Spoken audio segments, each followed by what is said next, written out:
Step 1. Admitted we were powerless over alcohol and that our lives had become unmanageable. What does that mean? Well, I'm going to unpack that for you here today in terms of my own story, and I hope that it helps you to come to terms with what it actually means. Hi, I'm Cams. I'm an alcoholic. I'm sober today, and I get to keep that sobriety by giving some of it to you. So let's unpack step 1. What does it mean? Admitted we were powerless over alcohol. Okay, that's the first part of it. For me, that was not a difficult thing to come to terms with. There were a lot of times in my drinking career where I had planned to have one or a couple, and I'd ended up in blackout, and maybe on a 3-day binge. If that's not powerlessness, I don't know what is. But let's go back a bit. If I go back to my early days of drinking, I remember the first few times I got drunk feeling a sense of fitting in the world, that this was what I needed to get rid of that feeling of discomfort that seems to accompany me through my life. And the alcohol took that away and made me feel normal. And so naturally, I thought I could do with more normalness in my life, and so I continued to drink. But they say in the big book that it's an allergy, it's an illness.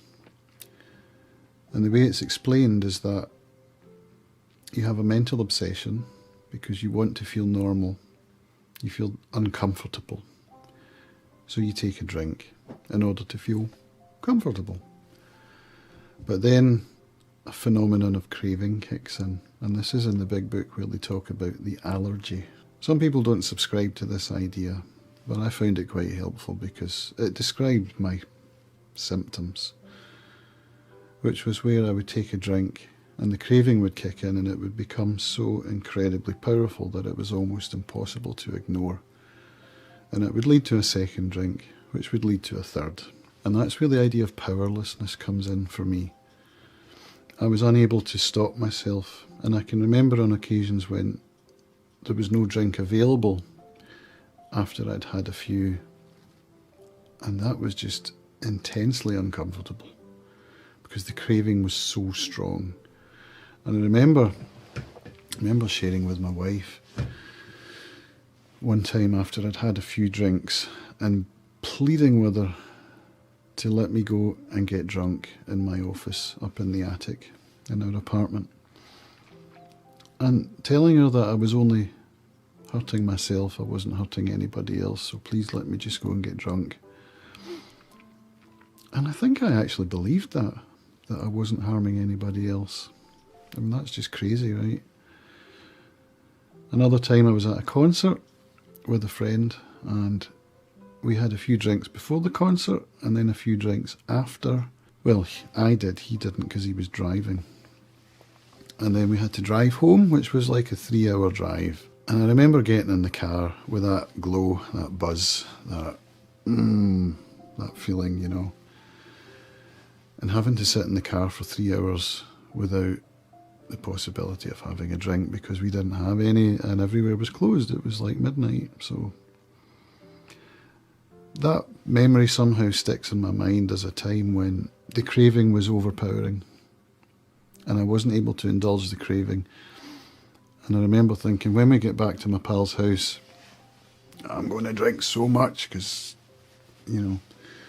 But then 3 hours later, that feeling had worn off and I was back to like, okay, I could use some sleep.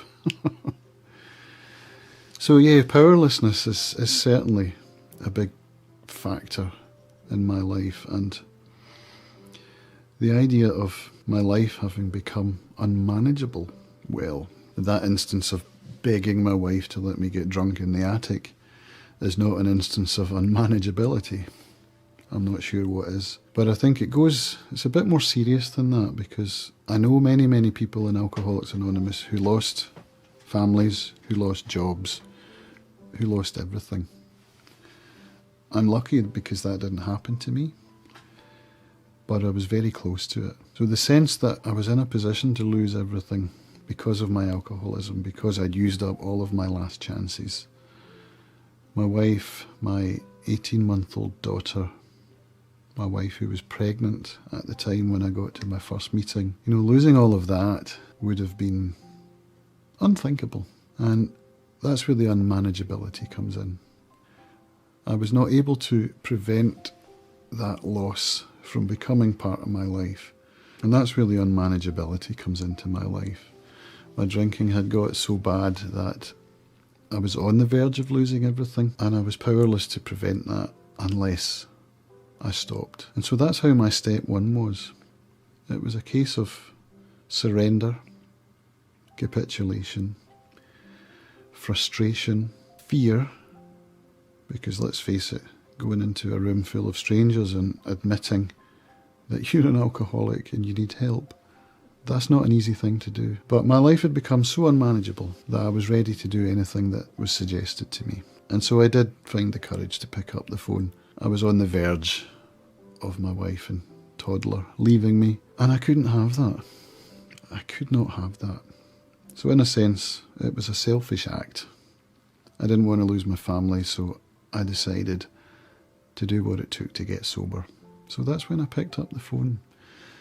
I called the number in the back of the 352 magazine, which was the local English language weekly magazine in Luxembourg, 352 being the international dialing code for the country. And I got taken to my first meeting, and that was a life-changing day.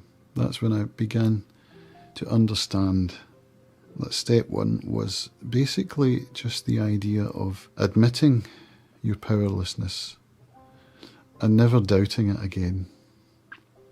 Because up until then, I knew I was an alcoholic, and then I knew I wasn't. And then I knew I was, and then I knew I wasn't. So that cycle of deception. I'm an alcoholic. I'm not an alcoholic. You would see other people, you would think, oh, I'm not that bad. I can't be an alcoholic. Or you would think, I don't drink every day. I can't be an alcoholic. Or I went out that one time and I had a couple of drinks. I'm not an alcoholic. But I knew I was, and all of the things that I'd tried to control my drinking, which involved the help of my wife. In fact, she was really helpful in trying to control my drinking. But of course she failed, because as I've already talked about, I was powerless and my life had become unmanageable. So when she was trying to, she gave me 2 bottles of beer, or half a bottle of wine, or 1 miniature of spirits, and that was all I was allowed. So that's when the sneaking around began, right? Would you like some ice cream, dear? I'll go out to the garage and get you some ice cream. I wasn't going for ice cream, I was going for absinthe. They used to sell it at the garage in these little miniature bottles, and I could neck 4 of those walking back from the garage. So the step one for me was admitting my powerlessness, that my life had become unmanageable, and then never going back.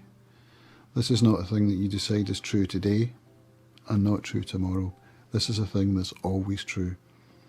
And that's when the meetings began to work for me, when I got into the rooms and I accepted 100% that I was an alcoholic and that was never going to change. And that helped me a lot in meetings too, because you'll hear people sharing in meetings about some horrific stuff that has not happened to you, and that might lead you to believe that you're not an alcoholic. Well, I can't allow thoughts like that to come into my mind. My rock bottom was not particularly bad. I didn't kill anybody, I didn't lose my family, I never lost work. So far I'd got away with it. But there's a thing in AA called the yets. And this is helpful. This is a kind of step one idea, which is that none of those things have happened to me yet. Do you see what I mean? And so all I need to do is just keep hold of that step one, never let it go, never lose sight of the fact that I am an alcoholic and I cannot have that first drink. All I need to do for today is not pick up the first drink. It's really simple, right?